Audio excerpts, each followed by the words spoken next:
أعوذ بالله من الشيطان الرجيم. بسم الله الرحمن الرحيم.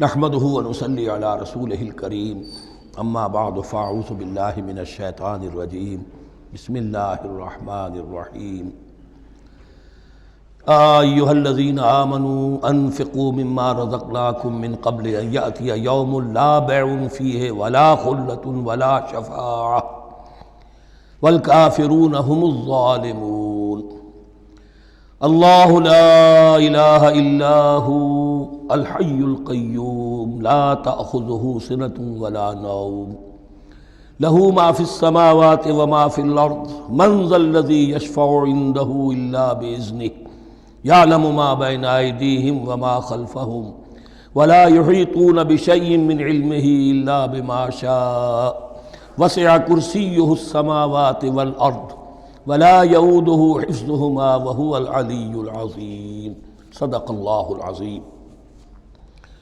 رب اشرح لی صدری ویسر لی امری واحلل عقدۃ من لسانی یفقہوا قولی۔ تقریباً 2 رکوعوں پر مشتمل معاملہ طالوت و جالوت کا وہ ہم پڑھ چکے ہیں، اور یہ گویا کہ اب غزوہ بدر کی لیے ذہنی اور نفسیاتی تیاری ہو رہی ہے، اور غزوات کے لیے جیسا کہ میں نے عرض کیا جہاں سرفروشی کی ضرورت ہے وہاں انفاق مال کی بھی ضرورت ہے، تو اب یہاں بڑے زوردار انداز میں پھر انفاق کی طرف توجہ دلائی جا رہی ہے۔ وہی 4 ڈوریاں ذہن میں رکھیے، انفاق اللہ کی راہ میں یعنی جہاد بالمال، قتال جہاد بالنفس کی آخری شکل، اور شریعت میں عبادات اور معاملات، یہ 4 ڈوریاں گتھی ہوئی ہیں ان 22 رکوعوں کے اندر، جن پر دوسرا نصف جو ہے سورہ بقرہ کا مشتمل ہے۔ یا ایھا الذین آمنوا انفقوا مما رزقناکم من قبل ان یأتی یوم لا بیع فیہ ولا خلۃ ولا شفاعۃ۔ اہل ایمان خرچ کر دو ان چیزوں میں سے کہ جو اللہ نے تمہیں دی ہیں، اس سے پہلے کہ وہ دن آ دھمکے جس دن نہ کوئی خرید و فروخت ہوگی، نہ کوئی دوستی کام آئے گی، نہ کوئی شفاعت مفید ہوگی۔ والکافرون هم الظالمون، اور کافر ہی تو ظالم ہیں۔ اب یہاں کافر سے مراد کون ہے؟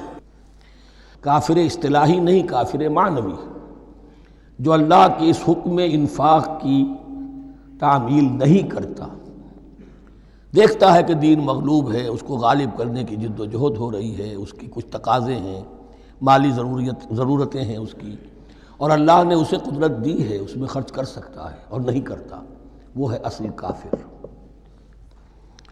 اس کے بعد وہ آیت آ رہی ہے جو قرآن حکیم کی عظیم ترین آیت ہے، حضور فرمان نبوی صلی اللہ علیہ وسلم، آیت الکرسی۔ اس کا تو نام بھی چونکہ معروف ہے، میں نے جو آپ کو بڑے بڑے حکمت کے موتی اور بڑے بڑے پھول آپ کو گنوائے ہیں، آیت الآیات، آیت البر، آیت الاختلاف، اور اب یہ ہے آیت الکرسی، توحید کے عظیم ترین خزانوں میں سے ہے۔ ہی سیدۃ آیات القرآن، حضور نے فرمایا یہ تمام آیات قرآنی کی سردار ہے۔ جس طریقے سے آیہ بر اور سورۃ العصر میں ایک نسبت ہے کہ ہدایت اور نجات کی شرائط ساری کی ساری ایک چھوٹی سی صورت میں اللہ نے جمع کر دی، والعصر ان الانسان لفی خسر الا الذین آمنوا وعملوا الصالحات وتواصوا بالحق وتواصوا بالصبر، لیکن اس کی تفصیل ایک آیت میں آئی، وہ آیت البر ہے۔ چنانچہ جو منتخب نصاب ہم نے مرتب کیا ہے دعوت قرآن کے لیے، میں پہلا درس سورۃ العصر کا ہے اور دوسرا درس آیت البر کا ہے۔ جو نسبت سورۃ العصر میں ہے کہ وہ سورت ہے، یہ آیت ہے، لیکن اس آیت میں کئی صورتیں نکل سکتی ہیں حجم کے اعتبار سے سورۃ العصر کے برابر۔ یہی نسبت ہے سورہ اخلاص میں، 4 آیتیں، توحید کا عظیم ترین خزانہ، اور یہ آیت الکرسی، یہ آیت ہے۔ سورہ اخلاص اس میں 4 بن جائیں گی حجم کے اعتبار سے، لیکن اسے حضور نے ثلث قرآن قرار دیا ہے۔ توحید کے موضوع پر جامع ترین سورۃ الاخلاص، لیکن توحید اور خاص طور پر توحید فی الصفات کے موضوع پر عظیم ترین آیت یہ آیت الکرسی ہے۔ اللہ لا الہ الا ہو، اللہ وہ معبود برحق ہے جس کے سوا کوئی الہ نہیں، بڑا کیٹیگوریکل۔ الحی القیوم، وہ زندہ ہے از خود اور با خود، اس کی زندگی مستعار نہیں ہے۔ وہ جو کہا ہے کہ مانگ کے لائے تھے 4 دن، 2 آرزو میں کٹ گئے 2 انتظار میں، عمر دراز مانگ کے لائے تھے۔ اللہ کی زندگی ہے اس کی از خود زندگی، کسی کی دی ہوئی نہیں، اور اس زندگی میں کوئی ضعف نہیں، کوئی کمزوری نہیں، کوئی احتیاج نہیں، آگے آ جائے گا، نہ اسے نیند آتی ہے نہ اونگ آتی ہے۔ قیوم، خود اپنی جگہ وہ زندہ جاوید ہستی ہے، اور باقی ہر شے کا وجود اس کے حکم سے قائم ہے، کوئی شے قائم نہیں ہے بغیر اس کے اذن کے۔ تو گویا کہ احد اور الصمد، اللہ اپنی جگہ احد، لیکن باقی پوری کائنات کے لیے صمد ہے، جو سورہ اخلاص میں 2 الفاظ آئے ہیں، قل هو اللہ احد اللہ الصمد۔ اللہ حی ہے اور قیوم ہے، لا تاخذہ سنۃ ولا نوم، اس پر غالب نہیں ہو سکتی نہ نیند نہ اونگ۔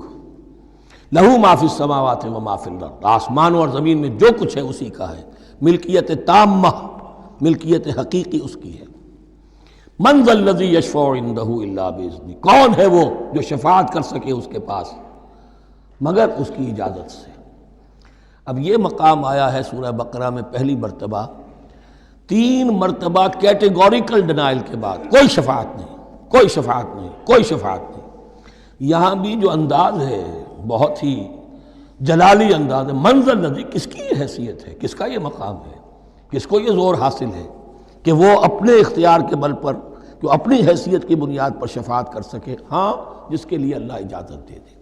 استثناء کے ساتھ شفاعت کا یہاں پر پہلی مرتبہ آیا، ورنہ سورہ بقرہ کے 6 رکوع کی دوسری آیت، وَاتَّقُوا يَوْمًا لَا تَجْزِي نَفْسٌ عَن نَفْسٍ شَيْئًا وَلَا يُقْبَلُ مِنْهَا شَفَاعَةٌ وَلَا يُؤْخَذُ مِنْهَا عَدْلٌ وَلَا هُمْ يُنصَرُونَ۔ 15ویں رکوع کی دوسری آیت، وَاتَّقُوا يَوْمًا لَا تَجْزِي نَفْسٌ عَن نَفْسٍ شَيْئًا وَلَا يُقْبَلُ مِنْهَا عَدْلٌ وَلَا تَنفَعُهَا شَفَاعَةٌ وَلَا هُمْ يُنصَرُونَ۔ اور اب اس سے پہلے کی آیت میں آ چکا ہے وَلَا شَفَاعَةٌ، کوئی شفاعت مفید نہیں ہوگی، لیکن یہ کہ اس میں ایک استثناء ہے۔ اب یہ ذرا باریک مسئلہ ہے کہ شفاعت حقہ کیا ہے، شفاعت باطلہ کیا ہے، تو دورہ ترجمہ قرآن میں اتنی تفاصیل کے ساتھ بحث نہیں کی جا سکتی، وہ ایک علیحدہ موضوع ہے۔ حال ہی میں نے اس پر اپنے درس ریکارڈ کرا دیے ہیں۔ یعلم ما بین ایدیہم وما خلفہم، وہ جانتا ہے جو کچھ ان کے سامنے اور جو اس کو پیچھے ہے۔ عام طور پر دنیا میں ہم سفارش کرتے ہیں تو کہتے ہیں کہ بھئی میں جانتا ہوں اس شخص کو بہتر، اصل میں جیسا کچھ یہ نظر آتا ہے ویسا نہیں ہے، یا جیسا کچھ فیکٹس آن دی فائل آ گئے ہیں وہ بڑے ہی ڈیسیونگ ہیں، اصل حقائق کچھ اور ہیں اس کیس کے، وہ میں آپ کو بتاتا ہوں۔ یہ بات اللہ کے سامنے کون کہہ سکتا ہے، جبکہ اللہ تو جانتا ہے جو کچھ ان کے سامنے اور جو کچھ ان کے پیچھے ہے، اور ان کا حال یہ وَلَا يُحِيطُونَ بِشَيْءٍ مِّنْ عِلْمِهِ إِلَّا بِمَا شَاءَ، اور وہ احاطہ کر ہی نہیں سکتے اللہ کے علم سے کسی شے کا سوائے اس کے جو اللہ چاہے۔ باقی ہر ایک کے پاس علم جو ہے اللہ کا عطائی علم ہے، دیا ہوا علم ہے، محدود علم ہے، بڑے سے بڑا رسول ہو، بڑے سے بڑا ولی ہو، بڑے سے بڑا فرشتہ ہو۔ لا علم لنا الا ما علمتنا، ہم پڑھائیں 4 رکوع میں، تو کون کہہ سکتا ہے؟ من ذا الذی یشفع عندہ الا باذنہ یعلم ما بین ایدیہم وما خلفہم ولا یحیطون بشیء من علمہ الا بما شاء وسع کرسیہ السماوات والارض، اس کی کرسی تمام آسمانوں اور زمین کو محیط ہے۔ اب کرسی کے 2 مفہوم یہاں ہو سکتے ہیں، ایک تو یہ کہ اس سے جو معنی مراد ہے یعنی اس کا اقتدار، اس کی قدرت، اس کا جبر، اس کا اختیار، یہ اتھارٹی پوری کائنات کو۔ ایک یہ بھی ہو سکتا ہے کہ اللہ تعالیٰ کے لیے ہم نہیں جان سکتے، یہ آیات متشابہات میں سے ہے کہ کوئی شے بھی ہو واقعتاً جس کو ہم اسے کرسی کہہ سکیں، عرش، کرسی، ان سب کے بارے میں یہ دونوں باتیں ذہن میں رکھیے۔ یہ بھی ہو سکتا ہے کہ ان کی کوئی مجسم حقیقت ہو جو ہمارے ذہن سے، ہمارے تخیل سے ماورا ہے، اور یہ بھی ہو سکتا ہے اس سے استعارہ مراد ہو، اس کا اقتدار و اختیار آسمانوں اور زمین پر چھایا ہوا ہے۔ ولا یعودہ حفظہما، اور اسے تکان طاری نہیں ہوتی، اس پر گراں نہیں گزرتا ان دونوں کا تھامنا، ان دونوں کی حفاظت، آسمانوں کی اور زمین کی۔ وہو العلی العظیم، اور وہ العلی ہے، بلند و بالا، اور عظیم ہے، بڑی عظمت والا۔ یہ آیت الکرسی سیدۃ آیات القرآن، تمام آیات قرآنی کی سردار، اور توحید الہی کا ایک بہت بڑا خزانہ۔ لا اکراہ فی الدین، دین میں کوئی جبر نہیں ہے، یعنی یہ کہ کسی بھی شخص کو نہ کبھی جبراً مسلمان بنایا جائے گا، نہ کبھی بنایا گیا۔ استثناءات ہو سکتے ہیں، کسی کا ذاتی کوئی عمل ہو، فعل ہو، کسی نے کیا ہو۔ اسلام میں کسی فرد کو جبراً مسلمان بنانا حرام ہے، لیکن اس آیت کا یہ مطلب نکال دینا کہ نظام باطل کو بھی ختم کرنا جو ہے، اس میں کوئی طاقت استعمال نہیں ہو سکتی، یہ حماقت ہے پرلے درجے کی۔ نظام باطل نظام ظلم ہے، ایکسپلائٹ کر رہا ہے لوگوں کو، اللہ اور بندوں کے درمیان حجاب بن گیا ہے، پردہ بن گیا ہے۔ نظام کو طاقت کے ساتھ ختم کرنا فرض ہے مسلمان کا۔ طاقت نہیں ہے تو ٹھیک ہے، طاقت حاصل کرنے کی کوشش کرتا رہے، لیکن جو مسلمان نظام باطل کو ختم کرنے کی آرزو اور ارادے سے خالی ہے، اس کے دل میں یہ ارادہ نہیں ہے، اس کے دل میں ایمان نہیں ہے۔ طاقت اور جبر نظام کو ختم کرنے پر صرف کیا جائے گا، کسی فرد کو مجبوراً مسلمان نہیں بنایا جائے گا۔ یہ ہے اصل میں اس آیت کا مفہوم۔ لا اکراہ فی الدین قد تبین الرشد من الغی، رشد، ہدایت واضح ہو چکی ہے کجی سے، جتنی کجیاں ہیں، جتنے غلط راستے ہیں، جتنی شیطانی پگڈنڈیاں ہیں، ان سے جو صراط المستقیم ہے اس کو بالکل مبرہن کر دیا گیا ہے۔ فمن یکفر بالطاغوت، تو جو کوئی بھی طاغوت کا انکار کرے گا، دیکھیے اللہ پر ایمان لانے سے پہلے طاغوت کا انکار ضروری ہے۔ جیسے لا الہ الا اللہ، تو طاغوت، اور طاغوت کون ہے؟ طغا سے سرکش، جس نے اپنی حاکمیت کا اعلان کیا وہ طاغوت، جس نے غیر اللہ کی حاکمیت کو تسلیم کیا وہ طاغوت، اس کے تحت بننے والے سارے انسٹیٹیوشنز طاغوت، جو بھی ادارے ہوں، چاہے کتنے ہی خوشنما ادارے ہوں۔ ہے عدلیہ، لیکن وہ عدلیہ اللہ کے قانون کے مطابق فیصلے نہیں کر رہی، کچھ اور لوگوں کے بنائے ہوئے قانون کے مطابق فیصلے کر رہی، وہ طاغوت ہے۔ جو بھی اللہ کے حدود بندگی سے تجاوز کرتا ہے وہ طاغوت ہے۔ طغیانی کسے کہتے ہیں؟ پانی دریا کی حدوں میں بہہ رہا ہے، لیکن جب وہ اپنی حدوں سے نکلا طغیانی پہ ہے۔ دریا کو اپنی موج کی طغیانیوں سے کام، کشتی کسی کی پار ہو یا درمیان رہے، اسے اس کی کیا فکر ہے؟ تو طغا اور بغا، یہ دونوں بڑے قریب کے الفاظ ہیں، بغاوت اور طغیانی۔ فمن یکفر بالطاغوت، طاغوت کا انکار، جو کوئی کفر کرے طاغوت کے ساتھ، وَيُؤْمِن بِاللَّهِ، اور پھر اللہ پر ایمان لائے۔ طاغوت سے بھی دوستی، اللہ پر بھی ایمان، اللہ کے دشمنوں سے بھی یارانہ، اور اللہ کے ساتھ بھی وفاداری کا دعویٰ، یہ چیز نہیں چل سکتی، یہی منافقت ہے۔ یکسو ہو جاؤ، حنیفا مسلما، فقد استمسک بالعروۃ الوثقی، جس شخص نے یہ کام کر لیا، طاغوت کی نفی اور اللہ پر ایمان، اس نے تو مضبوط کنڈا تھام لیا۔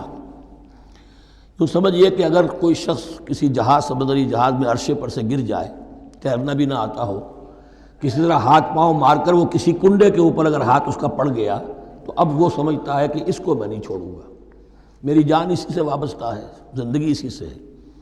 تو وثقہ، وہ کنڈا اگر کمزور ہے تو پھر گیا، وہ اس کے وزن سے کنڈا ہی نکل گیا، لیکن وہ کنڈا کہ جو مضبوط ہے، فقد استمسک بالعروۃ الوثقی، اس نے تو بڑے مضبوط کنڈے پر ہاتھ ڈال دیا ہے، یعنی طاغوت کا انکار اور اللہ پر ایمان، اس نے تھام لیا ہے بہت مضبوط کنڈا۔ اسی لیے ایک حدیث میں آتا ہے اوثق العرا کلمۃ التقوی، یہ جو عروہ کی جمع ہے عرا، اور وثقہ اوثق جو ہے اس کا مذکر ہوگا۔ تمام کنڈوں میں سب سے بڑا مضبوط کنڈا جو ہے وہ تقوی کا کنڈا ہے، اس کو تھامو مضبوطی کے ساتھ۔ لا اکراہ فی الدین قد تبین الرشد من الغی فمن یکفر بالطاغوت ویؤمن باللہ فقد استمسک بالعروۃ الوثقی لا انفصام لها، وہ کبھی علیحدہ ہونے والا، ٹوٹنے والا نہیں ہے، یہ کنڈا بہت مضبوط ہے۔ واللہ سمیع علیم، اللہ سب کچھ سننے والا، جاننے والا ہے۔ اللہ ولی الذین آمنوا یخرجہم من الظلمات الی النور، ایمان در حقیقت ایک دوستی کا رشتہ قائم کرتا ہے اللہ اور بندے کے درمیان۔ اللہ ولی ہے اہل ایمان کا، یہ ولایت باہمی ہے، دو طرفہ ولایت ہے۔ بندہ اللہ کا ولی بن جائے، ولی اللہ، الا ان اولیاء اللہ لا خوف علیہم ولا هم یحزنون، اللہ بندے کا ولی ہے، دوستی دو طرفہ ہے۔ اللہ ولی الذین آمنوا یخرجہم من الظلمات الی النور، اللہ پشت پناہ ہے، مددگار ہے، دوست ہے ان کا کہ جو ایمان لائے اور انہیں نکالتا رہتا ہے ظلمات، اندھیروں کے مختلف شیڈز میں سے نور کی طرف۔ یہ آپ نوٹ کریں گے قرآن میں نور ہمیشہ تنہا آتا ہے، واحد، انوار کا لفظ قرآن میں نہیں ہے۔ نور ایک حقیقت واحدہ ہے، لیکن ظلمات ہمیشہ جمع میں آئے گا، اس کے شیڈز مختلف ہیں، شیڈز آف ڈارکنس، بہت گہری ڈارکنس ہے، ذرا اس سے کمتر ہے، اس سے کمتر ہے۔ تو جتنے بھی شیڈز ہیں، کفر کا ہے، شرک کا ہے، الحاد کا ہے، مادہ پرستی کا ہے، ایگنوسٹسزم کا ہے، لا ادریت کا ہے، جتنے بھی فلسفے غلط ہیں، جتنے بھی نظریات غلط ہیں، جتنے بھی عمل کی غلط راہیں ہیں، ان سب کے اندھیاروں سے نکال کر اللہ تعالیٰ اہل ایمان کو ایمان کی روشنی کے اندر لاتا رہتا ہے۔ والذین کفروا اولیاءہم الطاغوت، ان کے برعکس جنہوں نے کفر کیا ان کے پشت پناہ اور ساتھی اور مددگار ہیں اب طاغوت، یخرجونہم من النور الی الظلمات، اور وہ ان کو نکالتے رہتے ہیں تدریجاً، اور نور کا کہ تھوڑی بہت رمق ملا بھی تھا انہیں نور کا تو اس سے ان سے محروم کر کے ظلمات، یخرجونہم من النور الی الظلمات، نور سے ظلمات کی طرف نکالتے رہتے ہیں۔ اولئک اصحاب النار هم فیہا خالدون، وہ ہیں آگ والے، اس میں ہمیشہ ہمیش رہیں گے۔ اللہم اجعلنا من عبادک المؤمنین، اللہم اخرجنا من الظلمات الی النور، آمین یا رب العالمین۔ اب اس کے بعد یہ بڑی عظیم آیت جو آئی ہے توحید کی، اور اس کے بعد یہ بھی اپنی جگہ بڑی عظیم آیات ہیں حکمت اور فلسفہ دین کے اعتبار سے۔ اس کے بعد کچھ واقعات دیے جا رہے ہیں، حضرت ابراہیم علیہ السلام کی زندگی کا ایک واقعہ اور حضرت عزیر علیہ السلام کی زندگی کا واقعہ۔ الم تر الی الذی حاج ابراہیم فی ربہ ان آتاہ اللہ الملک، کیا تم نے دیکھا اس شخص کو جس نے کہ محاجہ کیا تھا، مناظرہ کیا تھا، حجت بازی کی تھی ابراہیم سے، اس وجہ سے کہ اللہ نے اسے بادشاہی دی ہوئی تھی، نمرود۔ یہ ذہن میں رکھیے کہ نمرود اصل میں لقب تھا، کسی کا نام نہیں تھا، جیسے فرعون مصر کے بادشاہوں کا لقب ہے، فرعونہ۔ نماردہ جو ہے یہ عراق کے بادشاہ تھے، بیبیلونیا۔ تو حضرت ابراہیم کی پیدائش بھی شہر ار میں ہوئی تھی کہ جو بیبیلونیا کا ایک شہر تھا عراق کا، اور وہاں بادشاہت تھی نمرود کی۔ جیسے فرعون نے مصر میں دعویٰ کیا تھا اپنی بادشاہی کا اور اپنی خدائی کا، اور یہ ہے سیاسی بادشاہی، یہ نہیں کہ ہم نے دنیا پیدا کی ہے، مطلب یہ کہ اختیار مطلق ہمارے ہاتھ میں ہے، ہم جس چیز کو چاہیں غلط قرار دے دیں، جس چیز کو چاہے صحیح قرار دے دیں۔ یہی ہے اصل میں خدائی اختیار ہاتھ میں لے لیا۔ اللہ کا حق ہے تحلیل و تحریم، کسی شے کو حلال کرنا، کسی کو حرام قرار دینا، اختیار واحد اللہ کے ہاتھ میں ہے۔ جس شخص نے بھی اپنے ذمے لے لیا، قانون سازی کا اختیار لے لیا اللہ کے قانون سے آزاد ہو کر، وہی طاغوت ہے، وہی شیطان ہے، وہی نمرود ہے، وہی فرعون ہے۔ تو اس نے، وہ نمرود نے کہا، محاجہ کیا، اس قال ابراہیم ربی الذی یحیی و یمیت، میرا رب تو وہ ہے جو زندہ کرتا ہے اور مارتا ہے۔ قال انا احیی و امیت، انہوں نے کہا میں بھی کر سکتا ہوں۔ اس نے جیل سے 2 قیدی منگوائے، دونوں کنڈیمڈ تھے، اور ایک کی گردن وہیں اڑائی اور ایک کو کہا جاؤ معاف، دیکھو میں نے جس کو چاہا زندہ رکھا اور جس کو چاہا مار دیا۔ حضرت ابراہیم نے دیکھا کہ یہ کٹ حجتی پر اترا ہوا ہے، تو الاجوبۃ المسکتہ، جواب ایسا دیا جانا چاہیے کہ جو اس کو چپ کر دے۔ قال ابراہیم فإن اللہ یأتی بالشمس من المشرق فأت بها من المغرب، حضرت ابراہیم نے فرمایا اللہ تو سورج کو نکالتا ہے مشرق سے، اگر تو خدائی کا مدعی ہے تو نکال کے دکھا اسے مغرب سے۔ فبہت الذی کفر، تو مبہوت ہو کر رہ گیا وہ کافر، اب اس کے پاس کوئی جواب نہیں تھا۔ واللہ لا یہدی القوم الظالمین، اور اللہ ظالموں کو ہدایت نہیں دیا کرتا۔ ہدایت تو نہیں ہوئی، چپ ہو گیا۔ لیکن چپ کیا ہوا؟ اس کے بعد تو فیصلہ ہوا کہ انہیں آگ میں جھونک دیا جائے۔ او کالذی مر علی قریۃ وہی خاویۃ علی عروشها، یا پھر اس شخص کے واقعے کو ذرا یاد کرو، کیا تم نے نہیں دیکھا کہ جس کا گزر ہوا ایک بستی پر اور وہ اوندھی پڑی ہوئی تھی اپنی چھتوں پر۔ اگرچہ مختلف تفاسیر میں مختلف آپ کو شاید اس کی تعبیرات ملے، یہ اصل میں ہوا ہے کہ جب نمرود، جس کا نام تھا بخت نصر، نیبوکیڈنیزر، اس نے 586 قبل مسیح میں، حضرت مسیح سے 586 قبل، اس نے حملہ کیا فلسطین پر۔ دیکھیے عراق اور فلسطین کی، اسرائیل کی اور عراق کی اس وقت بھی سب سے بڑی دشمنی ہے آپس میں، وہی دشمنی جو ہے 2500 سال پرانی بھی ہے۔ اس نے وہ نمرود بابل، نیبوکیڈنیزر جس کا نام تھا، اس نے حملہ کیا، 12 لاکھ کی آبادی تھی، 6 لاکھ کو قتل کیا اور 6 لاکھ کو بھیڑوں بکریوں کی طرح ہانکتا ہوا قیدی بنا کر لے گیا۔ 150 برس تک کیپٹیوٹی میں رہے ہیں یہ، اور یروشلم اجڑا رہا ہے، کوئی نفس نہیں، کوئی متنفس نہیں تھا، کوئی انسان نہیں، کوئی 2 اینٹیں سلامت نہیں چھوڑی۔ اسی وقت وہ ہیکل سلیمانی جو ہے وہ شہید کیا گیا، اور ان کے کہنے کے مطابق اس کے ایک تہخانے میں وہ تابوت سکینہ بھی تھا جہاں ربائی ان کے موجود تھے، اور وہ ربائی بھی وہیں پر ان کی موت واقع ہوئی، اور تابوت سکینہ بھی ہے، اگر ان کا قول صحیح ہے۔ تو جس زمانے میں یہ اجڑی ہوئی بستی تھی، حضرت عزیر علیہ السلام کا گزر ہوا، انہوں نے دیکھا کوئی متنفس نہیں، تو انہوں نے کیا کہا؟ قال انا یحیی ھذہ اللہ بعد موتہا، اللہ اس بستی کو اس کے اس طرح مردہ اور برباد ہو جانے کے بعد کیسے زندہ کرے گا؟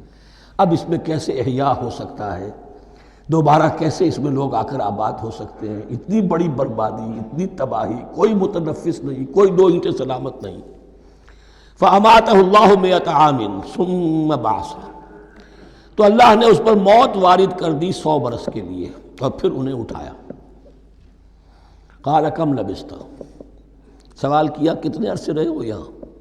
حضرت عزیر جو ہیں، چونکہ جو رینائسنس ہوا ہے تاریخ بنی اسرائیل میں، اس کے نقیب، اس کے اصل جو بنیاد ہے وہ یہ ہے۔ انہوں نے پھر اصلاح کی، جو زوال ان میں آیا تھا اخلاقی اور دینی، پھر یہ اٹھے کمر کس کر، جب اللہ تعالیٰ نے یہ مشاہدات کرا دیے، اور پھر جا کر وہاں تبلیغ کی اور دعوت کی دی، اور وہی ان یہودیوں کے اندر جو کیپٹیوٹی میں تھے انہیں پھر اصل دین کی تعلیم دی، روح دین کو زندہ کیا، تو گویا کہ وہاں سے پھر ان کا احیاء ہوا ہے۔ کب لبثت، کتنے عرصے رہے ہوگے تم؟ قال لبثت یوما و بعض یوم، اب اس کو ایسے محسوس ہوا جیسے سویا تھا تھوڑی دیر کے لیے، میں 1 دن رہا ہوں یا دن کا کچھ حصہ۔ قال بل لبثت 100 عام، نہیں، اللہ نے فرمایا نہیں، تم 100 سال رہے ہو۔ فانظر الی طعامک و شرابک لم یتسنہ، تو ذرا اپنے کھانے اور جو مشروب تمہارے ساتھ تھا سفر میں، ذرا اس کو دیکھو، ان کے اندر کوئی بساند پیدا نہیں ہوئی، سڑے نہیں ہیں، ان کے اندر کوئی خرابی پیدا نہیں ہوئی۔ وانظر الی حمارک، آپ دوسری طرف اپنے گدھے کو دیکھو جو تمہاری سواری کا گدھا تھا، وَلَنَجْعَلَكَ آیَةً لِلنَّاسِ، وہ بالکل ختم ہو چکا تھا، اس کی ہڈیاں ہی رہ گئی تھیں، گوشت گل چکا تھا، کچھ نہیں تھا، 100 برس۔ وانظر الی حمارک وَلِنَجْعَلَكَ آیَةً لِلنَّاسِ، اور ہمیں تو بنانا ہے تجھے ایک نشانی لوگوں کے لیے، یعنی خود اے عزیر تمہیں ایک نشانی بنانا ہے، اور تمہیں نشانی بنانے کے لیے یہ نشانی ہم تمہیں دکھا رہے ہیں، تاکہ یقین جو ہے، یقین کامل تمہارے اندر پیدا ہو جائے۔ وانظر الی حمارک ولنجعلک آیۃ للناس وانظر الی العظام، اب دیکھو ان ہڈیوں کو، کیف ننشزھا، کیسے ہم انہیں اٹھاتے ہیں، ابھارتے ہیں، وہ ہڈیاں خود ابری اور جڑ کر کھڑی ہو گئی۔ ثم نکسوھا لحما، پھر دیکھو تمہاری نگاہوں کے سامنے اس کو گوشت پہناتے ہیں۔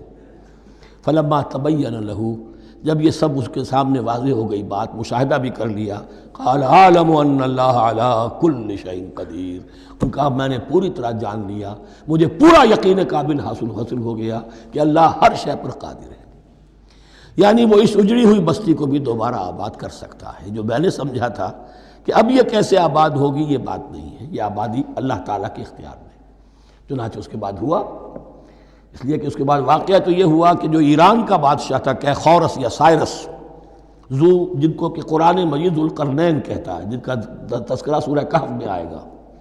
پھر آپ کو معلوم ہے کہ یہ پیلسٹائن، ادھر عراق، عراق کے بعد ایران، دشمنیاں تو تھیں کہ اے خورس نے حملہ کیا بابل پر، عراق پر، اور دشمن کا دشمن دوست ہوتا ہے، تو یہودیوں کو اجازت دے دی، کیپٹیوٹی سے اجازت دے دی، جاؤ تم واپس جاؤ، اپنا شہر دوبارہ بناؤ۔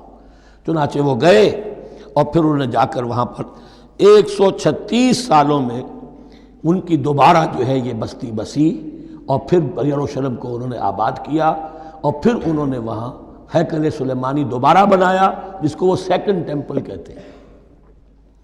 وہ سن 70 عیسوی میں ٹائٹس رومن جنرل کے ہاتھوں تباہ ہوا تھا، جو اب تک تباہ ہوا پڑا ہے۔ 1927 برس سے ان کا کعبہ زمیں بوس ہے، یہ نوٹ کر لیجئے اس بات کو۔ اسی لیے آگ لگی ہوئی آج دنیا بھر کے یہودیوں کے دلوں میں۔ اب تو ہماری حکومت ہے وہاں پر، ہم اپنا یہ جو بھی کچھ یہاں پر اس احاطے میں بنا دیا گیا ہے سب کو ختم کریں گے اور اپنا ہیکل سلیمانی بنائیں گے۔ اس کے بلو پرنٹس بن چکے ہیں، نقشے بن چکے ہیں، ہر چیز تیار ہے۔ بس کسی دن کوئی ایک دھماکہ ہوگا، کوئی بم جو ہے کہیں پر پلانٹ کیا جائے گا، خبر آ جائے گی کہ کسی فینیٹک نے کہیں وہاں پر جا کر رکھ دیا، جیسے ایک فینیٹک گیا تھا مسجد الخلیل میں اور 70 مسلمانوں کو شہید کر کے خود بھی اس نے خودکشی کر لی تھی، اور ڈاکٹر تھا، امریکن ڈاکٹر گولڈسٹین۔ اسی طریقے کا کوئی فینیٹک جائے گا اور وہ اس کو گرا دے گا، پھر کہیں گے جب یہ گر ہی گیا ہے، جیسے مسجد ایودھیا کا معاملہ ہے، اب گر گئی ہے تو بھائی ہمیں رام مندر بنانے دو، کاہے کو تم اب یہ مسجد کاہے کو بناتے ہو؟ وہ ہوگا، اور یہ میں سمجھتا ہوں کہ چند ہفتوں کی، یہ چند مہینوں کی بات ہے، یہ ہونے والا ہے فوراً۔ بہرحال یہ تو ہو گیا حضرت عزیر کا قصہ۔ اب اسی طرح کا ایک معاملہ حضرت ابراہیم کا مشاہدہ ہے۔ وَإِذْ قَالَ إِبْرَاهِيمُ رَبِّ أَرِنِي كَيْفَ تُحْيِي الْمَوْتَىٰ، اور یاد کرو جب کہ ابراہیم نے بھی کہا تھا پروردگار ذرا مجھے دکھا دے، مشاہدہ کرا دے تو مردوں کو کیسے زندہ کرے گا۔ قَالَ أَوَلَمْ تُؤْمِنْ، اللہ تعالیٰ کا سوال جو ہے بہت تیکھا ہے، تو کیا تم ایمان نہیں رکھتے؟ قَالَ بَلَىٰ، ایمان تو میرا ہے، میں مانتا ہوں ایمان ہے، وَلَٰكِن لِيَطْمَئِنَّ قَلْبِي، پورا دل کا اطمینان چاہتا ہوں، پورا یقین ہو جائے۔ اور یہ انبیاء کا معاملہ ہے، سب کا ہے۔ انبیاء کو چونکہ ایمان اور یقین کا ایک ایسی فرنس بنانا ہوتا ہے کہ جن سے ایمان و یقین دوسروں میں سرایت کرے، تو ان کے ایمان و یقین کے لیے انہیں مشاہدات ایسے کرا دیے جاتے ہیں کہ پھر ان کے لیے وہ ایمان صرف ایمان بالغیب نہیں رہتا، بلکہ وہ ایمان بالشہود بھی ہو جاتا ہے۔ کذالک نری ابراہیم ملکوت السماوات والارض، اسی طرح ہم نے دکھائے ابراہیم کو آسمان اور زمین کے ملکوت، جو بھی ہماری حکومت ہے، جو وہ مخفی حکومت ہے، جو کاسمک ایک اسٹیٹ ہے، اس کی گورنمنٹ ہے اور اس کے تمام اہلکار ہیں، فرشتے ہیں، ہم نے مشاہدہ کرایا ابراہیم کو۔ حضور کو اسی لیے شب معراج میں لے جایا گیا کہ ہر شے کو اپنی آنکھوں سے دیکھ لیں، تو وہ یقین کامل پھر ہو جاتا ہے کہ جس میں کسی درجے میں بھی پھر تو یہ ہے کہ وہ خود ایک بھٹی بن جاتے ہیں ایمان اور یقین کی۔ قال بلا ولکن لیطمئن قلبی قال فخذ اربعۃ من الطیر فصرهن الیک، تو فرمایا اچھا ٹھیک ہے 4 پرندے لے لو، انہیں اپنے ساتھ ملا لو، ہلا لو کہ وہ تمہارے ساتھ تمہاری آواز سن کر آ جایا کریں۔ ثم اجعل علی کل جبل منہن جزءا، پھر ان کے ٹکڑے کرو اور ہر پہاڑ پر ایک ایک ٹکڑا رکھ دو۔ تو جو تفسیر میں آتی ہیں یہ کہ ان میں سب کا سر علیحدہ کیے، ٹانگیں علیحدہ کی، پر علیحدہ کیے، دھڑ علیحدہ کیے، ایک پہاڑ پر چاروں سر رکھ دیے، ایک پہاڑ پر چاروں کے دھڑ رکھ دیے، ایک پہاڑ پر چاروں کے، اس طریقے سے مختلف اجزاء میں تقسیم کر دیا۔ قال فخذ اربعۃ من الطیر فصرهن الیک ثم اجعل علی کل جبل منہن جزءا، پھر ہر پہاڑ پر ان میں سے ایک ایک حصہ رکھ دو۔ ثم ادعوہن، پھر ان کو ذرا پکارو، وہی سیٹی بجاؤ جو تم بجاتے تھے ان کو بلانے کے لیے۔ ثم ادعوہن یاتینک سعیا، وہ دوڑتے ہوئے آ جائیں گے۔ وَاعْلَمْ أَنَّ اللَّهَ عَزِیزٌ حَکِیم، اور جان لو اس بات کو یقین کے ساتھ کہ اللہ تعالیٰ زبردست ہے، کمال حکمت والا۔ اب 2 رکوع آ رہے ہیں انفاق فی سبیل اللہ پر، اور یہ قرآن مجید کا ذروۂ سلام ہے انفاق کے موضوع پر۔ لیکن ان کو پڑھنے سے پہلے نوٹ کر لیجئے کہ اللہ کی رضا جوئی کے لیے اپنا مال خرچ کرنا جو ہے، اس کے لیے دین میں کئی اصطلاحات ہیں۔ کھانا کھلانا، یطعمون الطعام علی حبہ مسکینا ویتیما واسیرا، آت المال علی حبہ ذوی القربى والیتامى، ایتاء مال، اعطاء۔ پھر اس سے آگے آتا ہے صدقہ، زکوٰۃ، انفاق، قرض حسنہ۔ یہ 5-6 ٹرمز ہیں، لیکن ان ٹرمز کے اندر ایک تقسیم ذہن میں رکھیے کہ 2 مدیں ہیں بڑی بڑی اللہ تعالیٰ کی رضا جوئی کے لیے مال خرچ کرنے کی۔ ایک مد ہے غرباء، یتامى، مساکین، محتاج، بیوائیں، ان کے لیے، یعنی ابنائے نو میں سے، یہ آپ کے معاشرے کے اجزاء ہیں، آپ کے بھائی بند ہیں، آپ کے رشتہ دار ہیں، آپ کے اعزاء و اقرباء ہیں، ان کے لیے خرچ کرنا۔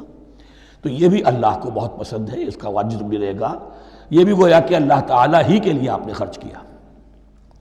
ایک عین اللہ کے دین کے لیے خرچ کرنا، انفاق کا لفظ اس کے لیے ہے، اور قرض حسنہ اس کے لیے۔ انفاق کے مال، انفاق فی سبیل اللہ، اللہ کی راہ میں خرچ کرنا، اللہ کے دین کی دعوت کو عام کرنا، اللہ کی کتاب کے پیغام کو عام کرنا، اللہ کے دین کی دعوت کو اس طرح ابھارنا کہ باطل کے ساتھ زور آزمائی کرنے والی ایک طاقت پیدا ہو جائے، ایک جماعت وجود میں آئے، ان کے لیے اساد و سامان فراہم کیا کرنا تاکہ دین کے غلبے کی ہر مرحلے کے جو تقاضے اور ضرورتیں ہیں وہ پوری ہو سکیں۔ تو جو اس کام میں صرف ہوگا وہ ہے انفاق فی سبیل اللہ، یا اللہ کے ذمے قرض حسنہ۔ تو یہاں اصل میں اس کی بات ہو رہی ہے، انفاق کی۔ مثل الذین ینفقون اموالہم فی سبیل اللہ ہے، مثال ان کی جو اپنے مال خرچ کرتے ہیں اللہ کی راہ میں۔ عام طور پر یہ فی سبیل اللہ جو ہے وہ سبیل پانی کی بنا دی، وہ بھی سبیل ہے، ٹھیک ہے، وہ بھی سبیل تو ہے، نیکی کا وہ بھی راستہ ہے، سبیل اللہ ہے، لیکن یہ کہ فی سبیل اللہ خرچ جو ہے اس کا بالکل مفہوم اور ہے، وہ صدقہ ہے، خیرات ہے۔ زکوٰۃ بھی اصلاً جو ہے وہ غریبوں کا حق ہے، لیکن اس میں بھی ایک مد سبیل اللہ کی رکھی ہوئی ہے۔ اگر تو آپ کے قریب اعزاء و اقارب ہیں، غرباء ہیں، تو ان کا حق فائق ہے، پہلے ان کو دی۔ بہرحال فی سبیل اللہ انفاق۔ مثل الذین ینفقون اموالہم فی سبیل اللہ کمثل حبۃ انبتت 7 سنابل فی کل سنبلۃ 100 حبہ، مثال ان کی جو اللہ کی راہ میں خرچ کرتے ہیں اللہ کے دین کے لیے، ایسے ہے جیسے ایک دانہ کہ اس سے 7 سنبلیں پیدا ہوئیں، 7 خوشیں، 7 بالیاں، یہ 7 سٹے۔ باجرے کا سٹہ ہوگا، کتنے دانے ہوتے ہیں اس میں؟ مکئی کا سٹہ ہے، اس میں کتنے دانے ہیں؟ فی کل سنبلۃ 100 حبہ، اس میں 100 دانے موجود ہیں ہر ایک میں، تو ایک دانے سے 700 دانے وجود میں آ گئے۔ اسی طریقے سے اللہ تعالیٰ جو بھی اس کے دین کے لیے مال خرچ کرے گا اس کے مال میں اضافہ کرے گا، اللہ تعالیٰ ان کو جزا دے گا اور اس کو بڑھاتا رہے گا اپنے ہم۔ واللہ یضاعف لمن یشاء، اور یہ تو تمہیں تمثیلاً بتایا ہے، اللہ اس سے بھی دگنا کرے گا جس کو چاہے گا، صرف 700 گنا نہیں، اور جتنا چاہے گا بڑھائے گا۔ واللہ واسع علیم، اللہ کے خزانوں میں کوئی کمی نہیں ہے، بڑی وسعت والا ہے اللہ، بہت سمائی والا ہے، اور وہ سب کچھ جاننے والا ہے۔ الذین ینفقون اموالہم فی سبیل اللہ، پھر جو لوگ کہ اپنا مال خرچ کرتے ہیں اللہ کی راہ میں، ثم لا یتبعون ما انفقوا منا ولا اذى، پھر جو کچھ وہ خرچ کرتے ہیں اس کے بعد نہ تو تکلیف پہنچاتے ہیں نہ احسان جتاتے ہیں۔ دیکھیے جی، میں نے اس وقت اتنا چندہ دیا تھا، معلوم ہوا کہ میرا حق جو ہے وہ زیادہ ہے، پھر میری بات مانی جانی چاہیے۔ ہم چندے زیادہ دیتے ہیں تو بات بھی تو ہماری چلنی چاہیے۔ یا اگر کسی جو کارکن کو دیا ہے جو اللہ کے دین کے لیے کام کر رہا ہے، یہ بھی ان 2 رکوعوں کے آخر میں بات واضح ہو جائے گی۔ کوئی شخص اللہ کے دین کے کام میں لگا ہوا، آپ اس کو ساتھ تعاون کر رہے ہیں تاکہ وہ اپنی معاش کے اوپر اپنا وقت نہ لگائے، اپنا پورا وقت جو ہے وہ دین کی خدمت میں لگائے۔ لیکن اب اگر کہیں آپ نے اس کو جتا بھی دیا، اس پر احسان بھی رکھ دیا، کوئی تکلیف دے کلمہ کہہ دیا، تو جو آپ کا اجر و ثواب تھا وہ 0 ہو جائے گا۔ الذین ینفقون اموالہم فی سبیل اللہ ثم لا یتبعون ما انفقوا منا ولا اذى، جو انفاق کرتے ہیں اس کے بعد اس کے پیچھے نہ تو جتلاتے ہیں نہ کوئی اور تکلیف پہنچاتے ہیں۔ لہم اجرہم عند ربہم ولا خوف علیہم ولا هم یحزنون، ان کا اجر ان کے رب کے پاس محفوظ ہے اور ان کے لیے مغفرت ہے۔ ولا خوف علیہم ولا هم یحزنون، ان کے اوپر نہ کوئی خوف ہوگا اور نہ کوئی ان کو حزن سے دوچار ہوں گے۔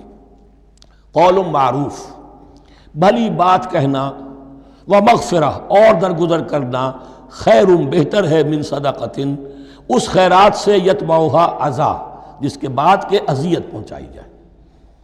کوئی آپ سے فرض کیجئے کوئی ضرورت کے لیے آئی گیا ہے، کسی نے ہاتھ پھیلا دیا ہے، تو آپ اگر آپ نہیں کر سکتے مدد، قول معروف، نرمی کے ساتھ جواب دے دیجئے، معذرت کر لیجئے۔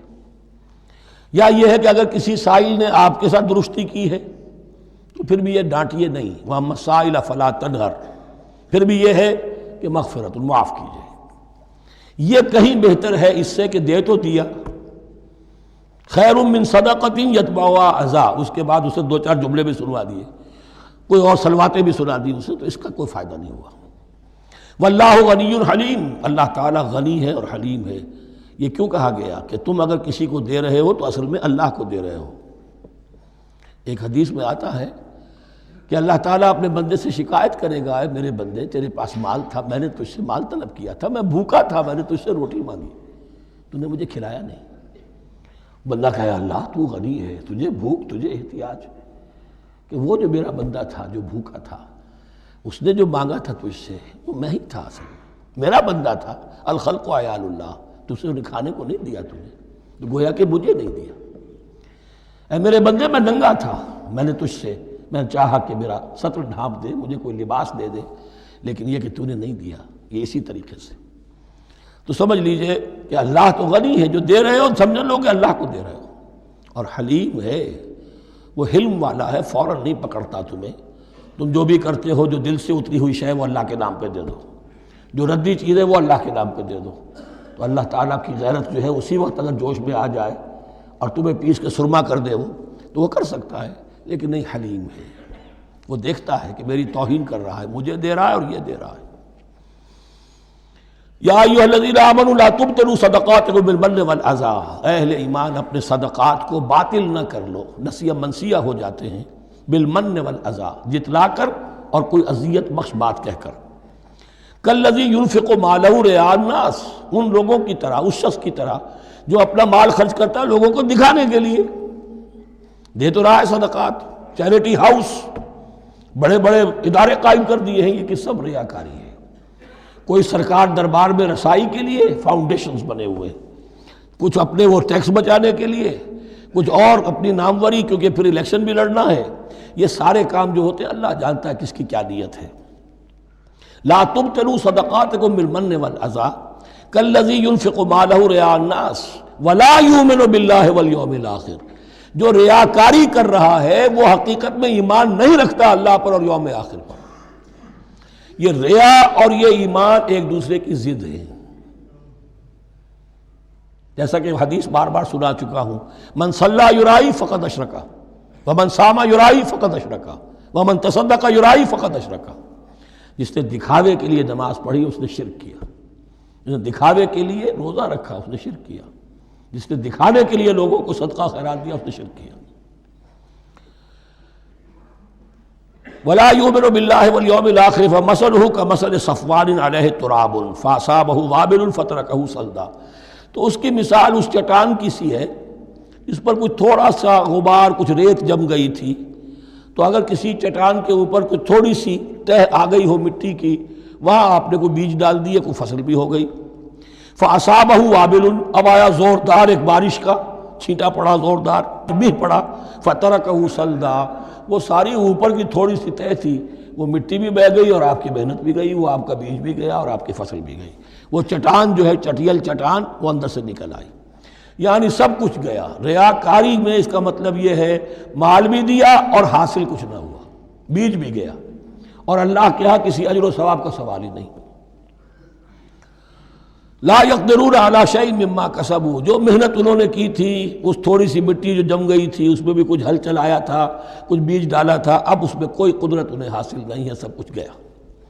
واللہ لا یہدی القوم الکافرین، اور اللہ ایسے کافروں کو ہدایت نہیں دیتا، راہ یاب نہیں کرتا۔ ومثل الذین ینفقون اموالہم ابتغاء مرضات اللہ، اس کے برعکس وہ لوگ، وہی سائملٹینیس کنٹراسٹ، جب ایک ریاکاری کے خرچ کے لیے وہ ایک مثال دی گئی، تمثیل اور تشبیہ دی گئی، تو اب جو واقعتاً اللہ تعالیٰ کے اجر و ثواب کے لیے خلوص و اخلاص کے ساتھ خرچ کرتا ہے اس کے لیے بھی مثال۔ ومثل الذین ینفقون اموالہم ابتغاء مرضات اللہ، اور مثال ان لوگوں کی جو خرچ کرتے ہیں اپنے مال اللہ کی رضا جوئی کے لیے، خوشی حاصل کرنے کے لیے، وَتَثْبِيتًا مِّنْ أَنفُسِهِمْ، اور اپنے عزم کی پختگی کے ساتھ، اپنے نفس کی پختگی کے ساتھ۔ کمثل جنت، ان کی مثال اس باغ کی ہے بربوۃ جو ذرا بلندی پر ہے، باغ ہے، جیسا کہ میں نے عرض کیا نیچرل باغ کا یہی تصور ہوتا تھا، ذرا اونچائی پر جو ہے پلانٹیشن ہے، ندی بہہ رہی ہے کوئی دامن میں جس سے خود بخود اس کو اریگیشن ہو رہی ہے۔ کمثل جنت بربوۃ، یہیں سے یہ قادیانیوں نے لفظ ربوہ لے کر اور اپنا وہ شہر بنایا ہے پاکستان میں۔ اصابہ وابل، اب اگر اس باغ کے اوپر زوردار منہ آ جائے، بھی آ جائے، خوب بارش برسے، فآتت اکلھا ضعفین، تو اس کا پھل جو ہے دگنا ہو جائے گا۔ فإن لم يصبها وابل فطل، اور اگر زوردار میہ نہ آئے، بارش نہ برسے، تو تھوڑا بہت چھینٹا بھی پڑے گا تب بھی اس کا تو بہرحال پھل جو ہے وہ برقرار رہے گا۔ واللہ بما تعملون بصیر، اور جو کچھ تم کر رہے ہو اللہ تعالیٰ اس کو دیکھ رہا ہے۔ دروں بینی کرتے رہا کرو کہ تم یہ بال جو خرچ کر رہے ہو واقعتاً خلوص دل کے ساتھ، اخلاص نیت کے ساتھ اللہ ہی کے لیے کر رہے ہو، کہیں اس میں کوئی اور جذبہ، کہیں تمہارا غیر شعوری طور پر کوئی جذبہ شامل نہ ہو جائے، تو انٹراسپیکشن ہو، اپنے غریبانوں میں جھانکتے رہو۔ اَیَوَدُّ أَحَدُکُمْ أَن تَکُونَ لَهُ جَنَّةٌ مِّن نَخِیلٍ وَأَعْنَابٍ تَجْرِی مِن تَحْتِھا الْأَنْہَارُ، کیا تم میں سے کوئی شخص پسند کرے گا کہ اس کا ایک باغ ہو اور کھجور کا درخت ہو اس میں، اور انگور کی بیلیں بھی ہوں، اور اس کے دامن میں ندیاں بہتی ہوں، نیچرل اریگیشن بھی ہے، کھجور کے درخت بھی ہیں، اور بیلوں کی ٹٹیاں لگی ہوئی ہیں انگوروں کی، اور انگوروں کی بیلیں ہیں۔ لہو فیہا من کل الثمرات، اس کے لیے اس باغ میں ہر طرح کا میوہ ہے۔ فاصابہ الکبر، اب اس پر بڑھاپا بھی طاری ہو گیا ہے۔ وَلَهُ ذُرِّيَّةٌ ضُعَفَاءُ، اور اس کی اولاد ہے ابھی چھوٹی عمر کی، کم سن ہے، کمزور ہے۔ فَأَصَابَ إِعْصَارٌ، کہ اچانک اس باغ کے اوپر ایک ایسا بگولا، ایک ایسی آندھی آئی جس میں آگ ہے، فیہ نارٌ، کوئی ایسا آگ بھری آندھی آئی، فَأَصَابَهَا إِعْصَارٌ فِيهِ نَارٌ فَاحْتَرَقَتْ، پورا کا پورا باغ جل کر جلس کر رہ گیا۔ کذالک یبین اللہ لکم الآیات لعلکم تتفکرون، اس طرح اللہ تعالیٰ تمہارے لیے اپنی آیات کو واضح کرتا ہے تاکہ تم تفکر کرو۔ یعنی ایک انسان نے ساری عمر سمجھا ہے کہ بڑی میرے نیکی کمائی ہے، میں نے یہ کیا ہے، میں نے فاؤنڈیشن بنایا، میں نے مدرسہ قائم کر دیا، میں نے یتیم خانہ بنا دیا، لیکن یہ کہ اچانک کسی وقت مانو آنکھ کھلے گی، جب آنکھ کھلی گل کی تو موسم تھا خزاں کا، معلوم ہوگا یہ تو کچھ بھی نہیں تھا، یہ تو گویا کہ ایک بگولا آیا سب کو جلا گیا، اس لیے کہ اس میں اخلاص تھا ہی نہیں، اس میں نیت جو ہے اس میں کھوٹ تھا، اس میں ریاکاری تھی، اس میں لوگوں کو دکھانا مقصود تھا۔ پھر حال وہی ہوگا جس طرح کہ وہ بوڑھا اب کفِ افسوس مل رہا، اب کیا کرے، بوڑھا ہو چکا ہے، دوبارہ تو باغ لگا نہیں سکتا، لہذا جب وہ موت آ جائے گی تو گویا کہ اب اس کے لیے موقع نہیں ہے کہ دوبارہ کوئی کام اور کر سکے۔ یا ایھا الذین آمنوا انفقوا من طیبات ما کسبتم ومما اخرجنا لکم من الارض، اے ایمان والو خرچ کرو، اللہ کے لیے دینا ہے، اللہ کے دین کے لیے دینا ہے، اللہ کے نام پر دینا ہے، تو من طیبات ما کسبتم، جو چیز تم نے کمائی ہے اس کی اچھی چیز، پاکیزہ چیز، بہتر چیز، وَمِمَّا أَخْرَجْنَا لَكُم مِّنَ الْأَرْضِ، اور جو کچھ ہم نے نکالا تمہارے لیے زمین سے۔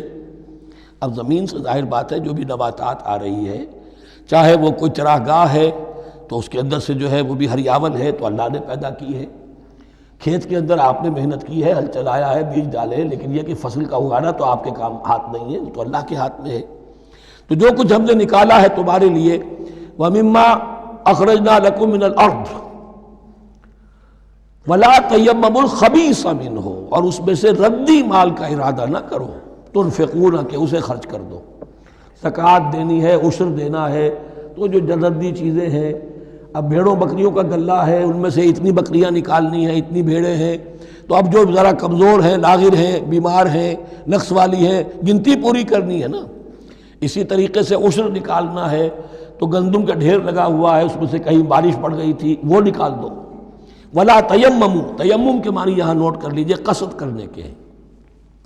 ولا تیمموا الخبیث منہ، کہ اس میں سے جو ردی مال ہے، جو ناپسند ہے، اس کا قصد نہ کرو، تنفقون، کہ اسے خرچ کرو، ولستم بآخذیہ، اور تم ہرگز نہیں ہوگے اس کو لینے والے۔ ایسا بھی تو ہو سکتا ہے کہ تم محتاج ہو جاؤ اور تمہیں ضرورت پڑ جائے، پھر اگر تمہیں کوئی ایسی چیز دے گا تو تم قبول نہیں کرو گے۔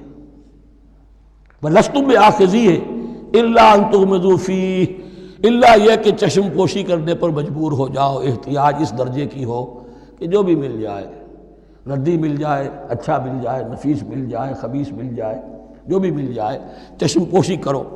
اس کے سوا آدمی جو ہے وہ اپنے طیب خاطر کے ساتھ جو ہے وہ ردی شے قبول نہیں کر سکتا۔ وَاعْلَمُوا أَنَّ اللَّهَ غَنِيٌّ حَمِيدٌ، پھر دیکھیے غنی کا لفظ، جو کچھ دے رہے ہو یہ نہ سمجھو کہ اسے دے رہے ہو، محتاج کو دے رہے ہو، ضرورت مند کو دے رہے ہو، بلکہ یوں سمجھو کہ اللہ کو دے رہے ہو۔ وَاعْلَمُوا أَنَّ اللَّهَ غَنِيٌّ حَمِيدٌ، جان لو کہ اللہ تعالیٰ غنی ہے اور حمید ہے۔ حمید یعنی اپنی ذات میں خود محمود۔ ایک کسی شے کی اچھائی یا حسن یا کمال ایسا ہوتا ہے جسے ظاہر کیا جائے، دیکھو بھائی اس میں یہ خوبصورتی ہے، اور ایک وہ خوبصورتی ہوتی ہے جو از خود ظاہر ہے۔ حاجت مشاطہ نیست صورت دلار آمرا، تو اللہ تعالیٰ اتنا ستودہ صفات ہے، اتنا محمود ہے اپنی ذات میں کہ وہ خود بخود محمود ہے، اسے کسی حمد کی حاجت نہیں ہے، از خود محمود ہے۔ الشیطان یعدکم الفقر ویامرکم بالفحشاء، دیکھو شیطان تمہیں ڈراتا ہے اور تمہیں اندیشہ دلاتا ہے فقر کا، مت خرچ کرو، رکھو، کیا پتہ کیا کل کون سا وقت تم پر آ جائے۔ ویامرکم بالفحشاء، اور تمہیں حکم دیتا ہے بے حیائی کے کاموں کا۔ واللہ یعدکم مغفرۃ منہ وفضلا، اور اللہ وعدہ کر رہا ہے تم سے اپنی طرف سے مغفرت کا اور فضل کا۔ اب دیکھ لو، رخ روشن کے آگے شمع رکھ کر وہ یہ کہتے ہیں ادھر جاتا ہے دیکھیں یا ادھر پروانہ جاتا ہے۔ اب شیطان کی طرف جانا چاہتے ہو، اس کی بات ماننا چاہتے ہو، خوف رکھتے ہو کہیں ایسا نہ ہو جائے کہ فقر آ جائے مجھ پر، مجھے اپنا مال سنبھال کر رکھنا چاہیے، سینتر رکھنا چاہیے، تو تم شیطان کی چال میں آ گئے، تم نے اس کی پیروی کی۔ اور اگر تم نے اپنا اللہ کی راہ میں خرچ کر دیا، اللہ پر اعتماد کرتے ہوئے، وہ میری ساری حاجتیں پوری کرے گا، آج کر رہا ہے کل کرے گا انشاءاللہ۔ تو یہ ہے واللہ یعدکم مغفرۃ منہ وفضلا واللہ واسع علیم، اللہ بہت وسعت والا ہے، اس کے خزانوں کی کوئی محدودیت کا تصور اپنے ذہن میں نہ رکھو، اور سب کچھ جاننے والا ہے۔ یؤتی الحکمۃ من یشاء، لیکن یہ باتیں حکمت کی ہیں، ایک ہے ظاہر ایک ہے باطن۔ باطن جو ہے وہ حکمت سے نظر آتا ہے، ظاہر تو سب کو نظر آ رہا ہے۔ کسی شے کی حقیقت کیا ہے، اہل نظر ذوق نظر خوب ہے، لیکن جو شے کی حقیقت کو نہ دیکھے وہ نظر کیا، وہ حقیقت جس پر عیاں ہو جاتی وہ ہے حکیم۔ اور حکمت اصل میں نام ہے انسان کے عقل اور شعور کی پختگی کا، جب محکم ہو گئی عقل، اس کا شعور پختہ ہو گیا، استحکام اسی سے بنا ہے حکمت۔ یؤتی الحکمت، اللہ تعالیٰ یہ فہم کی پختگی، عقل کی پختگی، شعور کی پختگی، حقائق رسی، حقائق تک پہنچ جانے کی صلاحیت دیتا ہے جس کو چاہتا ہے۔ وَمَن یُؤْتَ الْحِکْمَةَ فَقَدْ أُوتِیَ خَیْرًا کَثِیرًا، اور جسے حکمت دے دی گئی اسے تو خیر کثیر عطا ہو گیا، اس سے بڑا تو خیر کوئی اور ہے ہی نہیں۔ وَمَا يَذَّکَّرُ إِلَّا أُولُو الْأَلْبَابِ، اور نہیں نصیحت حاصل کر سکتے مگر وہی لوگ جو ہوش مند ہیں، جو اولو الالباب ہیں، عقل مند ہیں۔ لیکن جو دنیا پر ریجھ گئے ہیں، جن کے سارا دلی اطمینان اسی پر ہے کہ کافی ہے، بینک بیلنس بھی ہے، یہ بھی ہے، وہ بھی ہے، اتنے سٹاکس بھی ہیں، اتنا یہ بھی ہے، اتنا ہمارا جو ہے وہ جو بیلنس شیٹ آئی ہے اس کے ایسیٹس یہ ہیں، اگر اسی پر سارا بھروسہ اور اطمینان ہے تو ظاہر بات ہے وہ اولو الالباب نہیں ہے۔ وَمَا أَنفَقْتُم مِّن نَفَقَةٍ أَوْ نَذَرْتُم مِّن نَذْرٍ، اور جو بھی کچھ تم خرچ کرتے ہو، جو بھی نفقہ، جو بھی خیرات تم دیتے ہو، اور نظر تم من نظرین، اور یا جو بھی نظر تم دیتے ہو اللہ کے نام پر، منت مانگتے ہو، فإن اللہ یعلم، اللہ تعالیٰ اس سب کو جانتا ہے۔ وما للظالمین من انصار، اور یقیناً ظالموں کے لیے کوئی مددگار نہیں ہوں گے۔ ان تبدوا الصدقات فنعما ہی، صدقات کو تو اگر تم کھل کر اعلانیہ دو تب بھی ٹھیک ہے، اور خاص طور پر زکوٰۃ کا تو معاملہ اعلانیہ ہے ہی ہے۔ ان تبدوا الصدقات، ظاہر کرو، برملا اعلانیہ دو تو بھی ٹھیک ہے، کم سے کم فقراء کا حق تو پہنچ گیا، کسی کی ضرورت تو پوری ہو گئی۔ وَإِن تُخْفُوهَا، لیکن اگر تم انہیں چھپاؤ، اب یہ ہوگا صدقات نافلہ کے لیے۔ ایک جو صدقات جو ہیں کہ جو لازماً دینے ہیں واجبہ، ان کو تو ان کے لیے اخفا نہیں ہے، یہ دین کی حکمت کو ذہن میں رکھیے۔ فرض عبادات اعلانیہ ادا کی جائیں گی۔ یہ وسوسہ بھی شیطان بہت سے لوگوں کے دلوں میں ڈال دیتا ہے کہ کیا 5 وقت جا کے مسجد میں نماز پڑھنی ہے، لوگوں پر اپنے تقویٰ کا روب گانٹھنا چاہتے ہو، گھر میں پڑھ لیا کرو۔ یا داڑھی رکھو گے، کیا چاہتے ہو؟ تم چاہتے ہو کہ لوگ تمہیں سمجھے متقی ہے تو میں اس لیے داڑھی نہیں رکھتا، ہوتا ہے وسوسہ۔ لیکن جو چیز واجب ہے وہ علن اعلان کرو، اس کے اظہار میں کوئی رکاوٹ نہیں۔ ہاں جو صدقات نافلہ ہیں، جو نماز نفل ہے، اسے چھپا کر کرو، اس کا اظہار بہت بڑا فتنہ ہوتا ہے، نفل عبادت کا اظہار بہت بڑا فتنہ ہے۔ وَإِن تُخْفُوهَا، اگر چھپاؤ، وَتُؤْتُوهَا الْفُقَرَاءَ، اور تم وہ ضرورت مندوں کو دے دو، فَهُوَ خَيْرٌ لَكُمْ، وہ تمہارے لیے بہت بہتر ہے۔ اب دیکھیے خیر لکم کہا، یہ تمہارے لیے بہتر ہے۔ پہلے کہا تھا ظاہر کر کے دیتے ہو فنعما ہی، تو وہ بھی ٹھیک ہی ہے، اس لیے کہ فقراء کا حق تو چلیے ادا ہو گیا، کچھ نہ کچھ مل تو گیا، خسیس کے اور کنجوس کے مال میں سے کچھ نکلا تو صحیح۔ ان تبدوا الصدقات فنعما ہی وان تخفوها وتؤتوها الفقراء فهو خیر لکم ویکفر عنکم من سیئاتکم، اور اللہ تعالیٰ دور کر دے گا تم سے تمہاری برائیوں کو۔ واللہ بما تعملون خبیر، اور جو کچھ تم کر رہے ہو اللہ تعالیٰ اس سے باخبر ہے۔ لیس علیک ہداہم، اے نبی آپ کے ذمے نہیں ہے کہ ان کو ہدایت دے دیں۔ آپ کی یہ دیکھیے علیکہ ذمہ داری ہو جاتی ہے، فرض۔ لام لکا یہ ہو جاتا ہے کسی کے حق میں۔ القرآن حجت لکا او علیکہ، یا یہ قرآن تمہارے حق میں حجت ہے، یہ شفاعت کرے گا تمہاری قیامت کے دن اگر تم نے اسے مانا جیسے کہ ماننے کا حق ہے، پڑھا جیسے کہ پڑھنے کا حق ہے، عمل کیا جیسے کہ عمل کرنے کا حق ہے، پھر اس کی دعوت و تبلیغ کی جیسے کہ اس کا حق ہے، تو یہ تمہارے حق میں حجت ہوگا۔ اور اگر تم نے اس کے حقوق ادا نہ کیے، یہ تمہارے خلاف مدعی بن کر کھڑا ہو جائے گا۔ القرآن حجت لک او علیک، یہ تم پر آئے گا وبال۔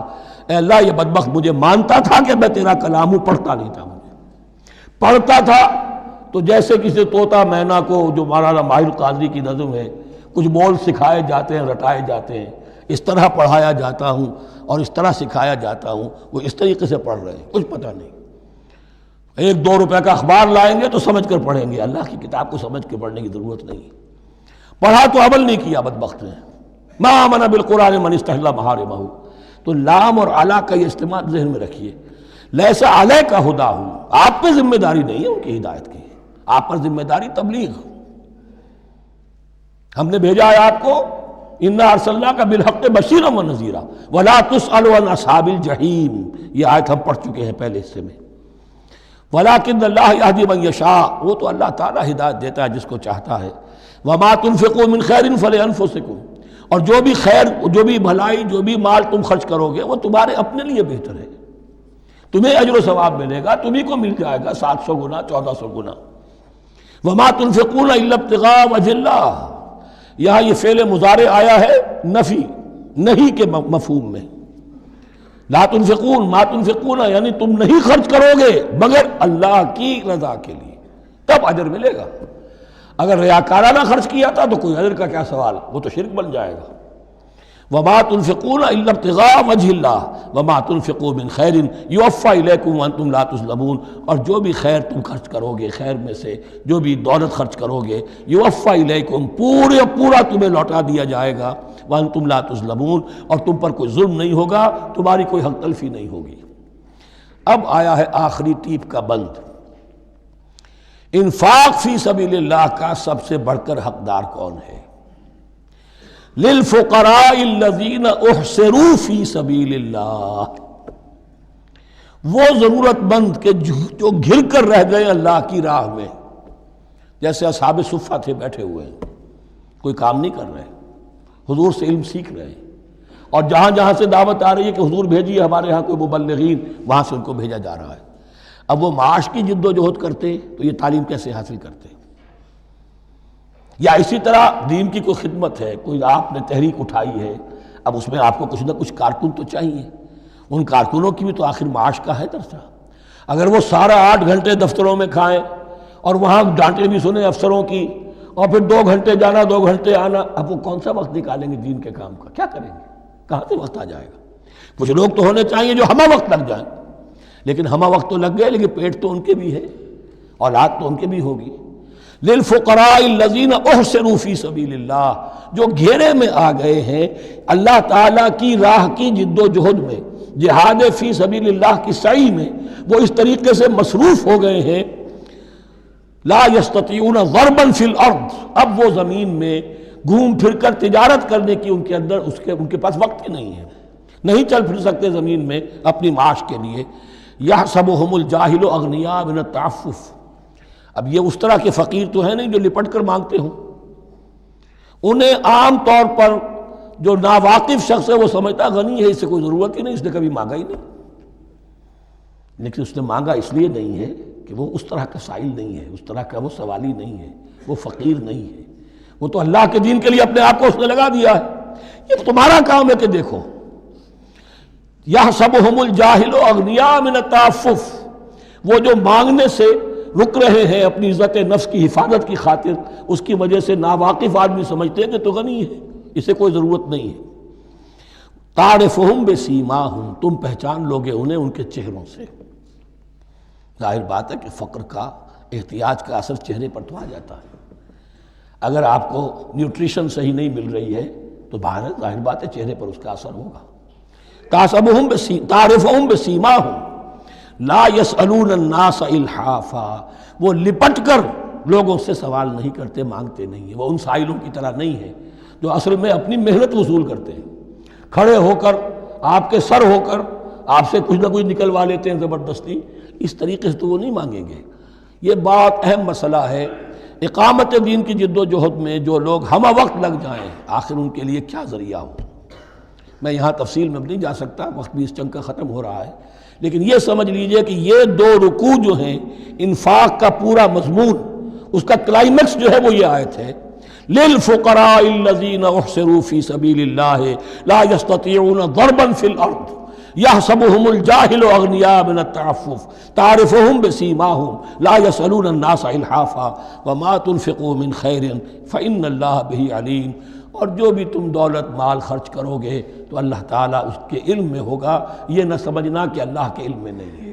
خاموشی کے ساتھ، اخفاء کے ساتھ ایسے لوگوں کے ساتھ تعاون کرو گے تو اللہ تعالیٰ جو ہے تمہیں اس کا پورا بھرپور بدلہ دے گا۔ بارک اللہ لی و لکم فی القرآن العظیم ونفعنی و ایاکم بالآیات والذکر الحکیم۔